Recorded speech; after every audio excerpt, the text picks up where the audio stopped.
All right, dude. So let's do worst of Warehouse 13 while we're here. We may as well. That's kind of how this whole playlist works.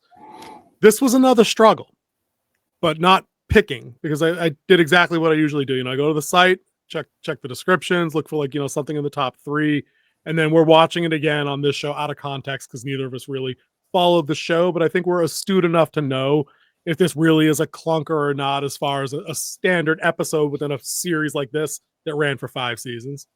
So the one that popped up as the worst of was season 1, episode 3, Magnetism. And I just wanted to say right away, I think how many best ofs have we done? Worst ofs? Is this number 4, number 5? This is our fourth set. All right. And I'm pretty sure in all 4 sets, the worst episode, except for Sliders, was in season 1, right? Like I think that's just kind of how these shows work. No, the Star Trek wasn't in season 1. Wasn't it? Oh, okay, maybe not then. Yeah, I thought it was.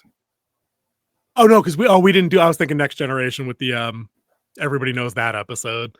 No, we did original series. That's right. That's right. Yeah, what is done? No, that's right. We didn't do TNG yet.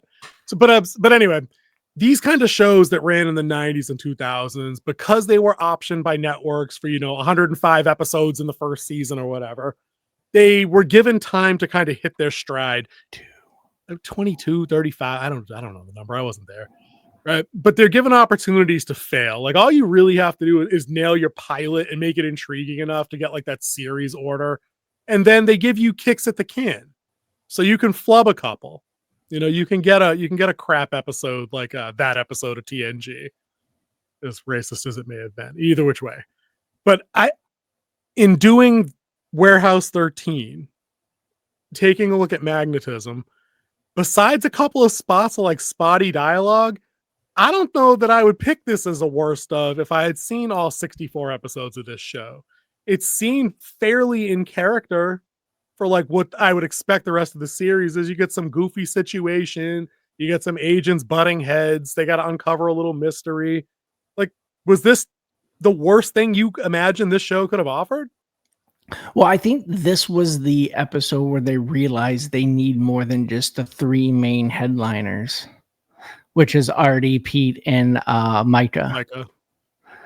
So I think this is when they realized they needed more dynamic, because them butting heads and who's in charge and what's in charge, and then Artie doing his thing at the warehouse, I think would grow old more quickly. Oh yeah.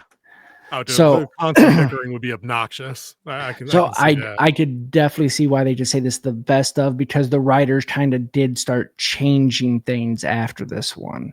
Like, did they really start bringing more cast in? Like, fairly sure. Oh, they did. Okay. You have Claudia, who came in episode, I believe, 5. Oh, I thought she was a late series edition. They literally brought her in season 1. Yeah, because there's 64 episodes and she's been in 60 of them. So, dude, did not know. See, I thought her and Steve were like, we brought them in season 4 because so and so said they might leave and now they're here. You know what I mean? I thought it was that, like Sliders. That's what I thought those guys were. Yeah. Now, cool. Steve was in 36 episodes. He came in 2011, so 2 years in. So that's half the run. So okay, so this is a consistently robust cast that stayed good. Then it sounds like you're right that they brought talent in and kept them around. That's good. The only other one that's really been in a lot of episodes is Lena. You saw her in this episode trying to help Artie out with the warehouse. And then, of course, CCH Pounder, she's throughout the whole series. Just she's in limited episodes. She's only in 29, but her character's there from the very first one to the very last one. So, she was in the pilot. Yeah.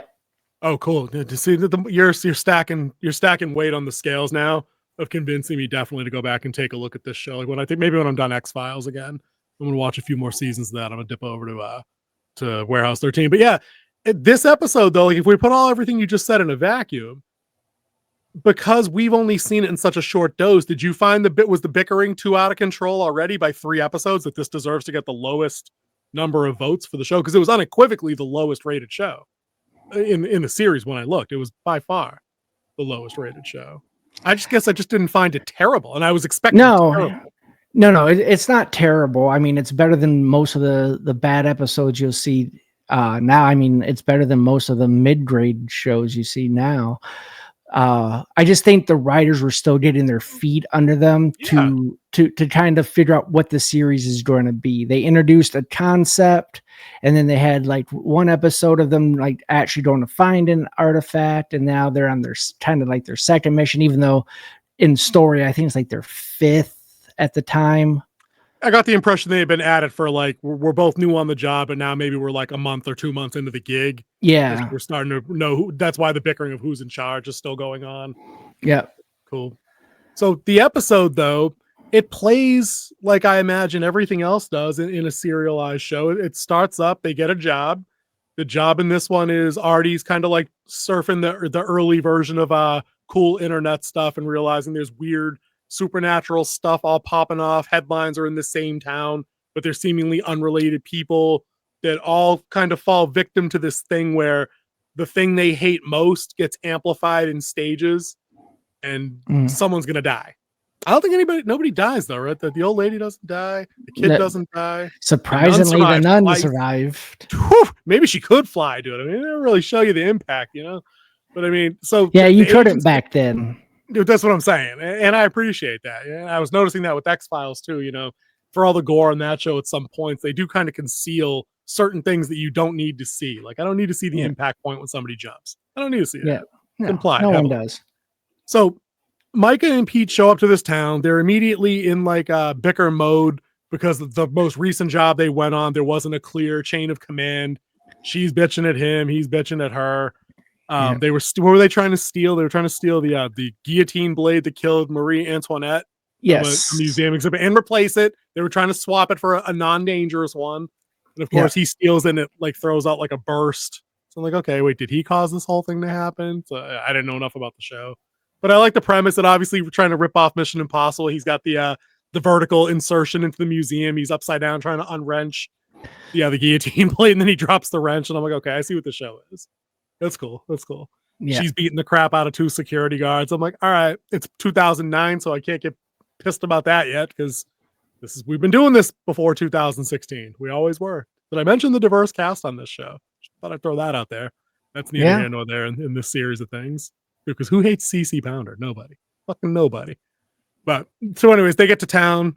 They got an old lady that's like spray painting harsh language on a hospital wall. Some kid playing a violin breaks his violin in music class, and a nun just straight up jumps twice. And it escalates, and then we get weird, creepy, rapey EMT that's grabbing on Micah a bunch. Like, full on bunch. Like, it wasn't almost there. He got there. That was Billy Zane, wasn't it? No. Are you sure? Pretty sure. I'm pretty sure. I'm going to look that up right now. I think that was Billy Zane. I'll vamp on the rest of the thing. So they set up that in the beginning, and I like this because I'm a big fan of setup and payoff. They set up at the beginning of the episode when these two dipwads are still arguing after they bring back the guillotine blade. Artie's trying to get them to stop bickering over the loudspeaker, but they're ignoring him. So he activates like a countermeasure system. And I'm guessing this was significantly inspired by Ghostbusters 2 because he basically dumps the neutralizer on them, which is purple goo that appears to be positively charged because when they get dumped on, they slip, play, fight, and all of a sudden it's all laughing and joking around and hee hee ha ha. So I'm like, I think they got the pink ooze from Ghostbusters 2. Right? Yeah. So that's there in the beginning of the episode, and it comes back at the end as they have to figure out where the artifact is. And I wonder how much of every episode is that. Like, we have to not get the artifact right, and then have to kind of reverse course and fix it. Was it Billy Zane? Was not. It was Ivan Sergey. Not even close.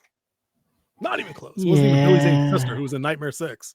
That's neither here nor there. That movie was awful. There will not be a video on that yet.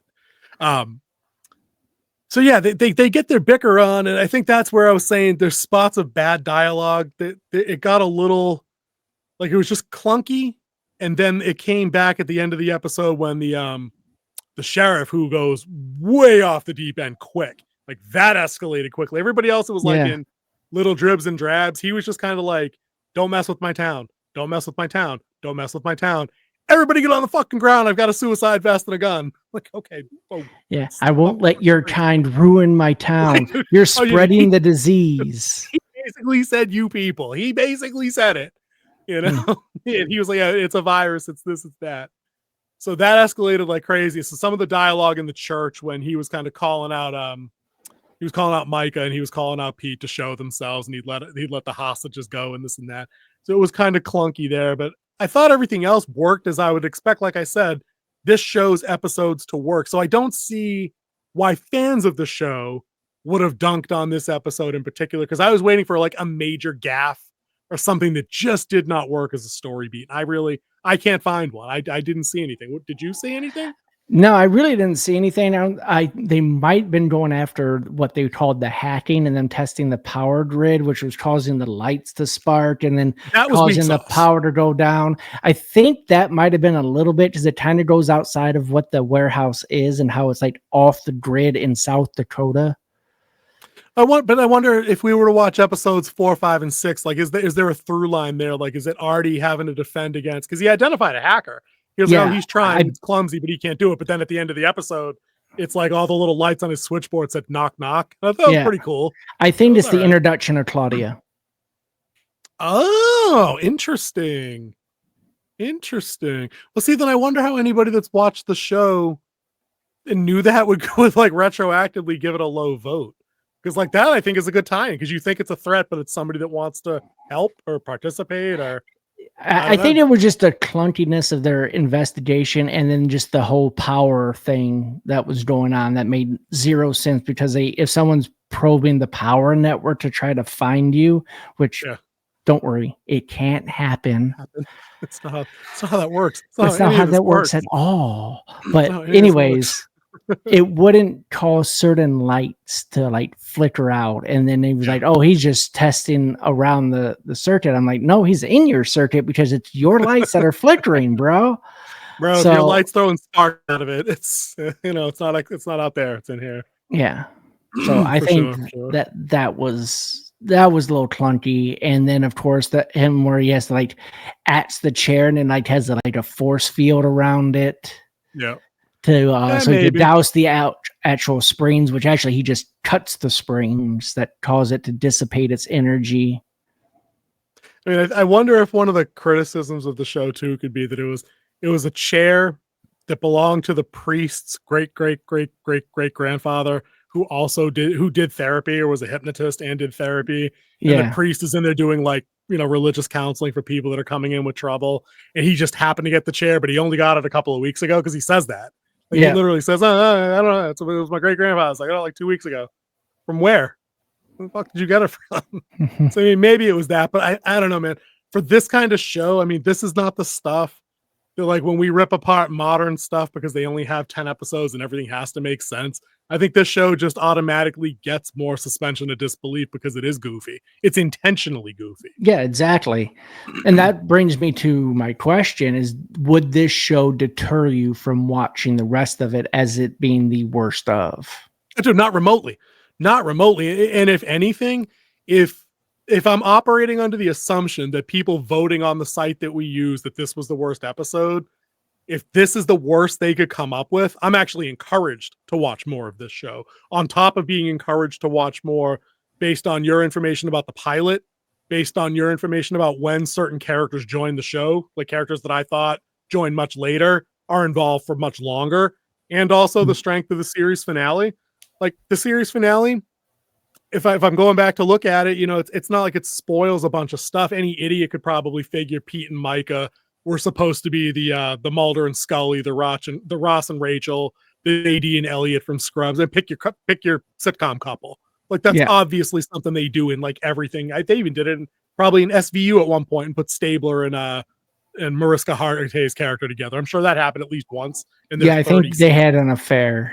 That's what I'm saying. It's like this happens in these kind of shows. So nothing was spoiled for me. I mean, I don't care if Artie has a kid. Like, it was a big deal to Claudia for some reason, I guess. I don't know. So I mean, I'll have blanks filled in, but this wouldn't put me off at all. Like that'd be like if we went back and did the worst of and literally pulled any of the garbage episodes of Sliders that featured like the Cro-Mag stuff and said, hey, watch 2 of these first and then tell me you want to watch more Sliders. Like, nah, people are going to check right out of that because it did legitimately get terrible. Like there are some garbage episodes. So dude, I'd be down to watch Warehouse 13 and talk more about it on a different video. If, like, we said, hey, we watched all of season 1. It was like a 6 out of 10. It had some ups and downs. But season 3, banger. You know what I mean? Like, we could do that. Like, I'd be down for that. Like, the how much, IMDb rating on this episode is 7.5. That's what I'm saying. Like, if that's the lowest it can go, like, look up some shit episodes, some other trash shows. They get down to the 2s and the 3s. That's a worst of. Maybe we need to reconfigure how we find these shows and get some actual hot garbage, because this wasn't it. Like, this was an enjoyable watch. And like, so my last question to you would be, as a Eureka guy, existing in this world already, being this is like a sister show, it exists in universe, it has crossover episodes. Would you be willing to watch more Warehouse 13 on the strength of and the weakness allegedly of what we've seen? Oh yeah. I was thinking about that earlier. It's like something I could watch not when I'm like trying to super pay attention, but when I'm like cleaning or doing the dishes or eating dinner. You could background have this on. Yeah, that's what I'm thinking, because I think this springboards us in an interesting direction. Now that I know it's a shared universe with Eureka and Alphas, like, I'd be willing to do best of worst of on both of those for sure. So that might be, we'll have to add those to the list and take a peek. But I think that should wrap us for a worst of. Why don't we just leave with no exit, because this isn't a live stream.